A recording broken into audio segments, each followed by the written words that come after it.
This is Dr. Anita with another diamond moment. The diamonds of our lives are produced through time, heat, and pressure. It is only the things that we take the opportunity to delve deeply into that we're able to bring the value and the beauty from experiences that may have been difficult at the time. I've spoken with you previously about the importance of spiritual things, about understanding the fact that all of the life that we experience, everything that is tangible around us came from a place of a idea, a thought, or from somewhere that at one point did not exist in our human experience. It's so very necessary to be able to imagine, to be able to, as some people would call it, daydream, and to be able to move from that dream state into the reality of, I can do this. I can make this happen. If you've been with me and if you've been listening to me for some time, I believe you are of the people that I really specifically have been positioned here to speak with, to hopefully to open some doors for and to be able to give some enlightenment to. And understanding that everyone that you come in contact with does not have the wherewithal to speak into your life. There's some people that you come in contact with that are there to provide you the opportunity to further delve into what you truly believe and how that belief system has been deposited in your life. As we've been talking about the spiritual side of things and understanding that until we have the truth, we cannot be our fully functional and operating selves. We're living in a life that has been minimized because someone decided that that would not be the life that we could have.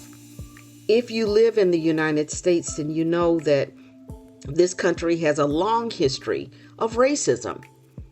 And in order to overcome racism, number one, we have to be able to look at it in a manner that allows us to ask ourselves questions. We also have to look at it in a manner that says, how am I contributing to this problem? And many times I've found that our belief systems will hinder us from being able to ask our own selves very explicit questions. And therefore, not only are we held in a state of continuing an offense, but we're offended when we're asked to even think about it.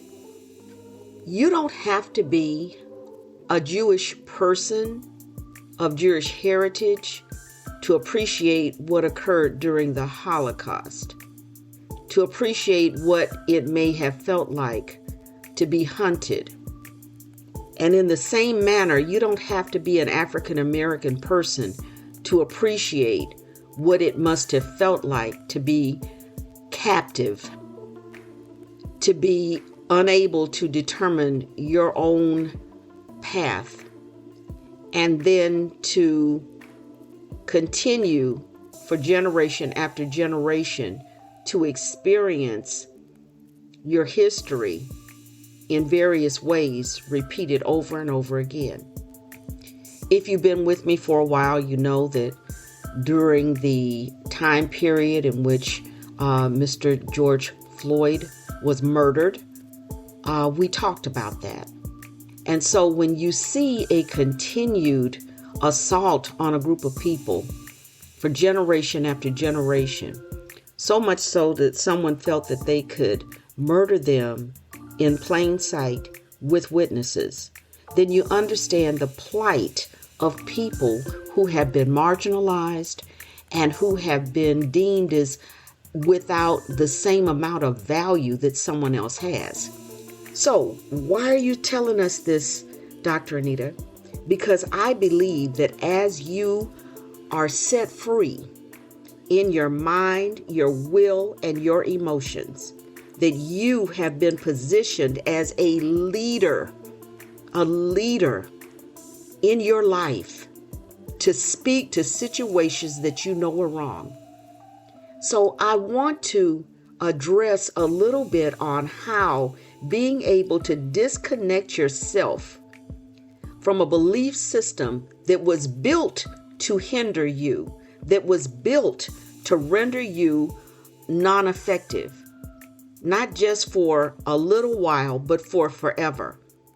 And when you position that system into a greater societal system, then you understand why a George Floyd incident could continue to happen hundreds of years later, because we've never looked at it.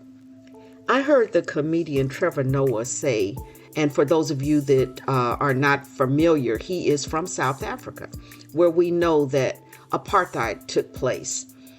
And Trevor Noah said that until the South African people were able to talk about apartheid, it could not be dismantled.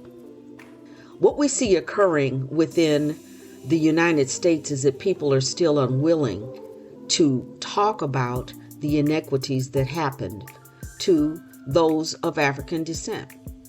We right now are preparing for an election in which a person who has already said that he felt that people of African descent, people of Hispanic descent, and people of Oriental descent, meaning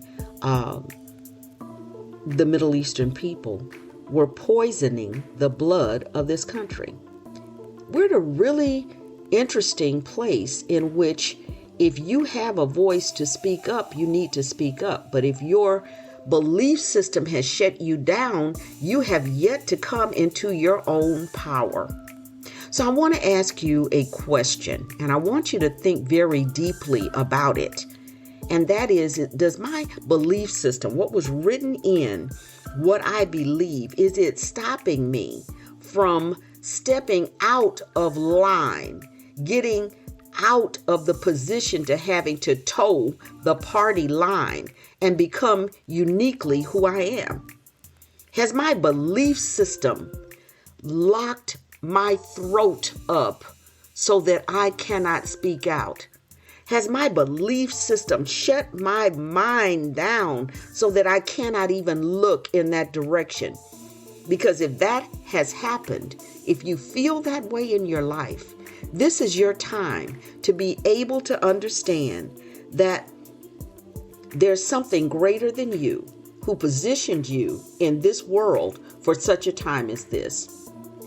If you've purchased your copy of a Diamond Journey Journal, Becoming is a Process, I want you to read the affirmations. And one of the affirmations that I wrote here is about coincidence.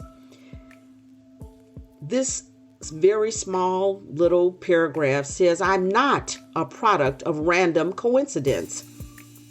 I have been positioned in this time by the Creator for a purpose.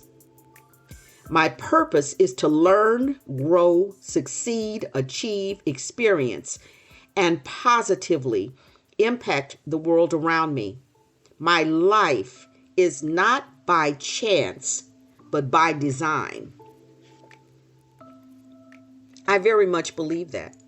I very much believe that you have been positioned in this world by design.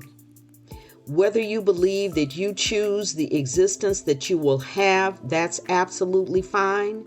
Whether you believe that the Creator created you and just you came here for this one time period, or whether you feel that you have been and will be coming back again and again, all of those understandings are fine.